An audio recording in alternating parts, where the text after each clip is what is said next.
Hello everybody and welcome to my first vlog here on YouTube.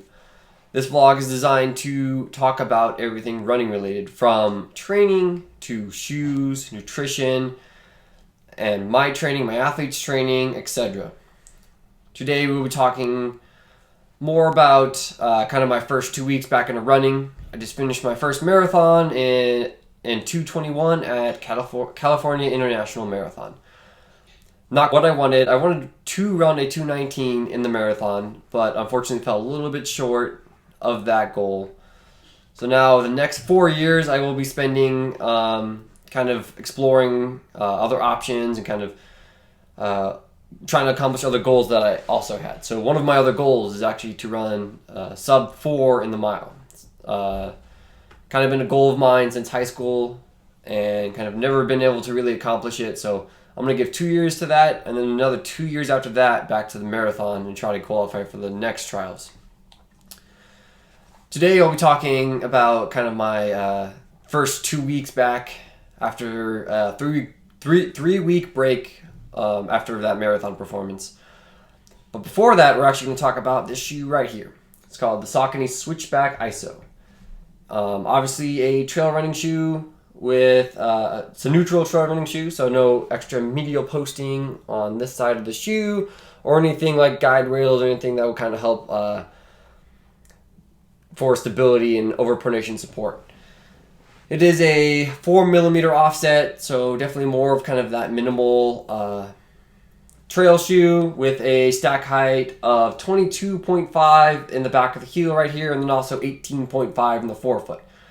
With a 9.8 ounce weight, it's somewhat minimal in terms of the weight. I feel like the Everrun foam can be a little bit heavier, so that's probably what gives it a little bit more weight than some other shoes. But overall, for a trail shoe, 9.8 ounces is pretty good. The type of foam they use is actually their Everrun foam. You kind of see it on the side right here, and you actually kind of see those beads in the foam as well. Those beads are a TPU-based foam, so basically a thermoplastic polyurethane-based foam. This gives it a very responsive feel. Maybe a little bit of extra weight. I feel like when I'm wearing the shoes, the shoes actually feel a little bit heavier, but very responsive and cushiony. So it kind of makes up for that. And you don't really, when you're like actually running the shoe and trying to get forward motion out of it, it feels like it has a very springy feel to it. So kind of makes up for the extra weight that you may gain from it. Let's see. So when we're looking at the TPU foam, they actually kind of put those beads into a mold, and then they'll blast them with steam and pressure to kind of make them expand. And that's what kind of gives that foam the very responsive, very cushiony feel to it.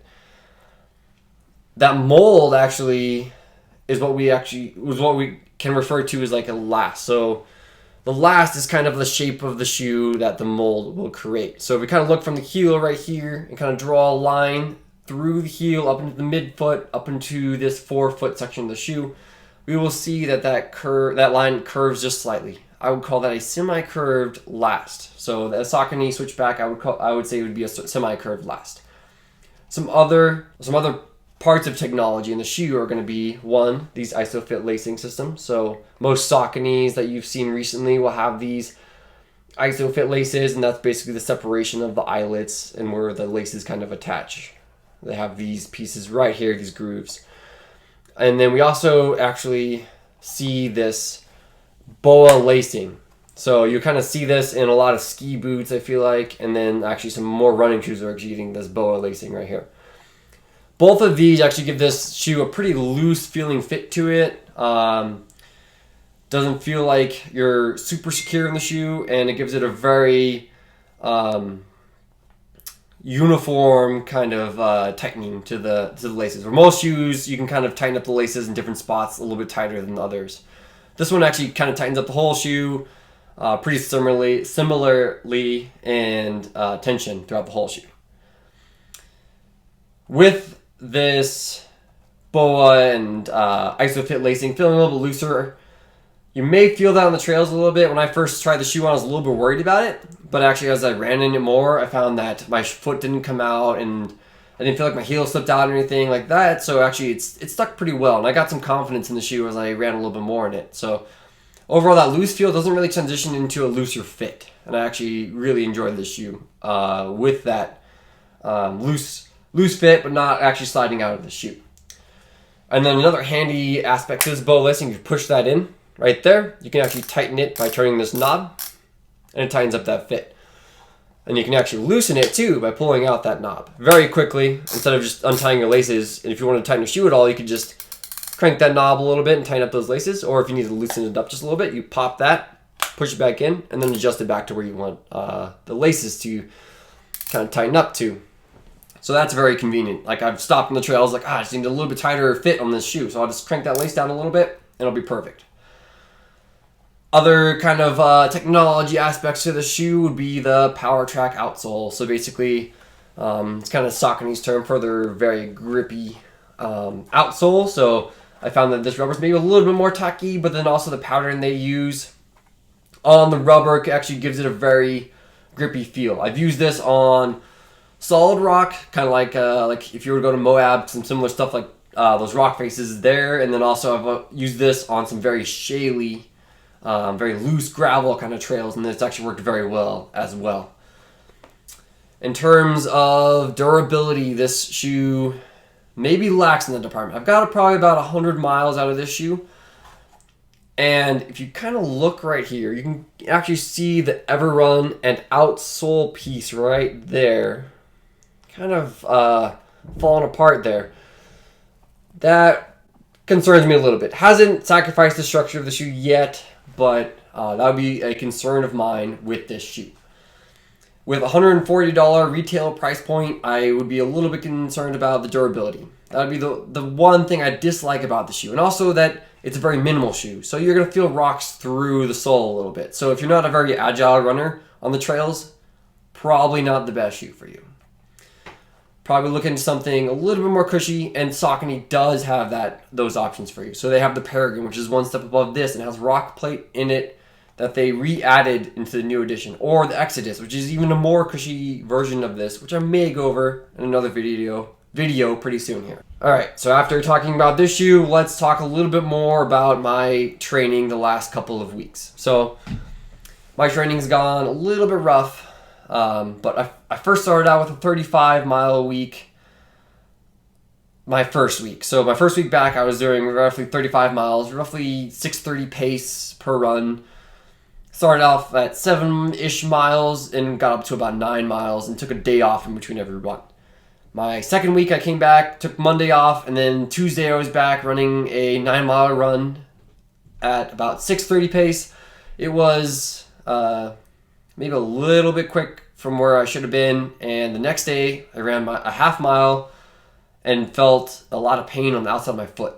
I believe this would be peritoneal tendonitis.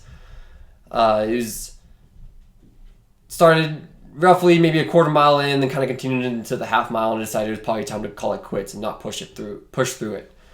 And then so that was Wednesday, and then Thursday, I felt it again about another half mile in, so I had to call it quits. Friday, felt it again, and decided to take a couple days off.